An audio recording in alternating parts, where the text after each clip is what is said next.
யாருக்கு பாவமன்னிப்பு கிடைச்சிருக்குது, யாருக்கு கிடைக்கல, நமக்கு கிடைச்சிச்சா, கிடைக்குமா,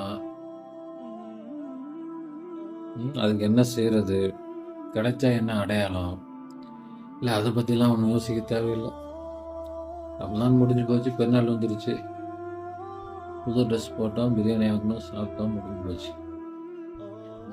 பத்துவா செஞ்சது மலக்குகளின் தலைவர். ஆமீன் சொன்னது யாரு? நபிமார்களின் தலைவர்.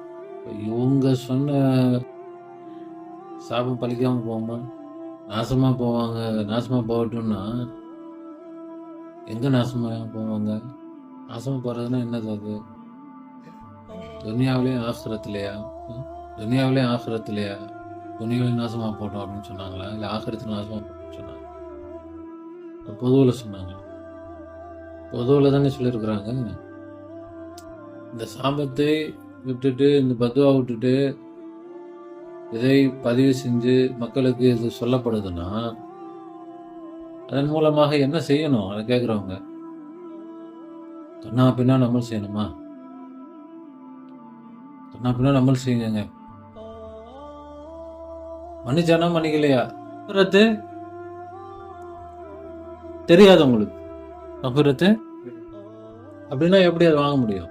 உண்மையான தீனை எல்லாம் என்ன செஞ்சாங்க? வீக்குள்ளி தோண்டி பதிச்சாச்சு. இப்போ மகஃபிரத் அது கிடைச்சாதான் நீங்க தப்பிச்சீங்க அப்படின்னு சொன்னா அது இருக்குதா இல்லையான்னு எங்களுக்கு தெரியணுமே. தெரியாட்டி நாங்க எப்படி அது கிடைச்சிச்சா இல்லையான்றத அதை பத்தி நாங்க என்ன யோசிச்சுட்டு என்ன பிரயோஜனம்? தெரியாத விஷயத்துக்காக யோசிச்சு ஒரு பிரயோஜனம் இல்லை. நீங்க பயமுறுத்தியும் பிரயோஜனம் இல்லை, ஆசை காட்டியும் பிரயோஜனம் இல்லை.